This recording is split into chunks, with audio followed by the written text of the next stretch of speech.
Hello, it's George again. If you fancy reading something absolutely childish that quite possibly may well be the most offensive thing you've ever read, then buy my best-selling book. You can also sign up for my Patreon for hundreds of hours of exclusive content and, of course, check out my own Funkyspectrum website for more videos.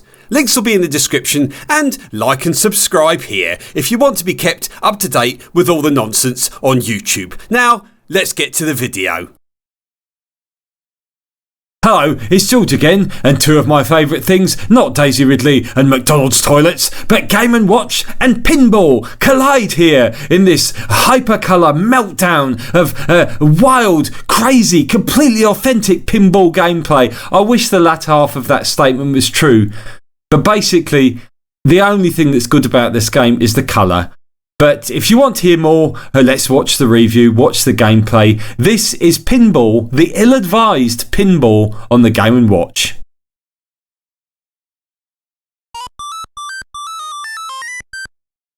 Okay, here we go. Starting out the game, we can see there's the 500s on the thing, there's the bonuses, there's the points when lit, there's the points up the top. And there's loads of different ways to sort of go about playing this, but you know, ultimately I remember this being not a very good one.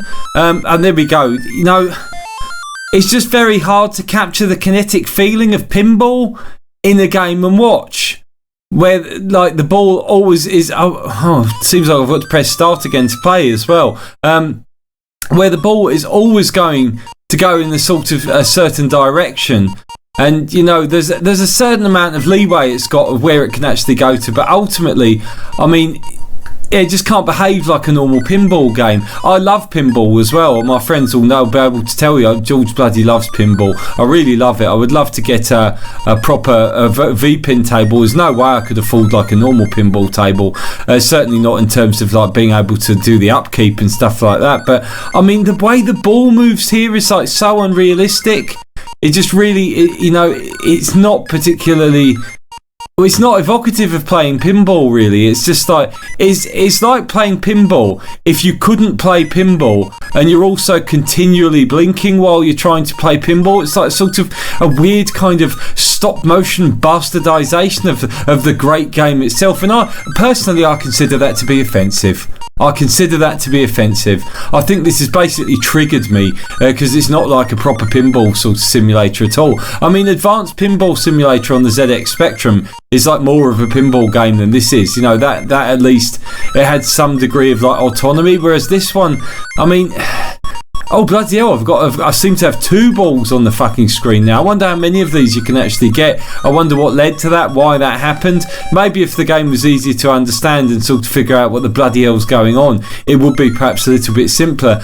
This, to me, it has none of the charm of the traditional Game & Watches because, well, Blackjack was an odd one. That felt like just a completely different thing entirely, but...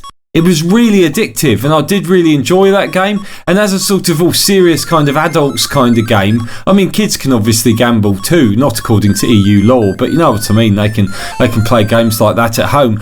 But you know, even though it stood apart and it stands apart from the rest of the Game & Watch games, there's something about it. Maybe it's just how addictive it is. It's legitimate. This, on the other hand, there's no Mr. Game & Watch. The game itself is a really bad pastiche of what it's supposed to be. I just think, I mean, the colours are nice. That's one thing we can say about this. The display's very nice colours and such like, but as it is, I would definitely not be tracking this one down. Like if I was a millionaire and I could get all the Game & Watches, or if I just had any money and I could get any Game & Watches, I definitely, like, this one would be like basically very near the bottom of my list, along with some other titles that I just, I've got no real desire to own. But this one, it doesn't have any of the charm of the other Game & Watches. The colours are nice, but does that make a great game? Not necessarily, and not really in this case. I've not really got much more to say about this, to be honest. I wouldn't, if you were getting into Game & Watches, I wouldn't recommend this one. Look, I'd absolutely blast that, and it just goes up and comes back as well. See, I mean, you shouldn't just be able to do that. There should be some degree of like random factor or whatever. And a real pinball table would never do that because it's like a sign of bad design. And this is like effectively a virtual pinball. And what kind of design is that, you know, if it's just able to keep doing that over and over again? Same with what I was doing there, just like endlessly hitting the ball. There seems to be some kind of situation where if you do the same thing over and over again, there is like a wild card that's played that somehow moves the ball off where it's supposed to be or reduces its momentum. But it's impossible to really tell the momentum because it's just jumping from sort of position to position. An odd one, this. I'm not a big fan.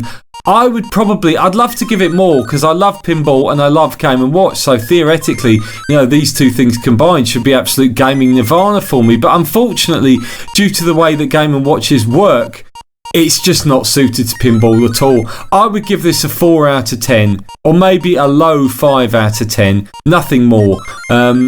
Just not impressed with it. I don't think I'll ever play this again. Anyway, okay, bye.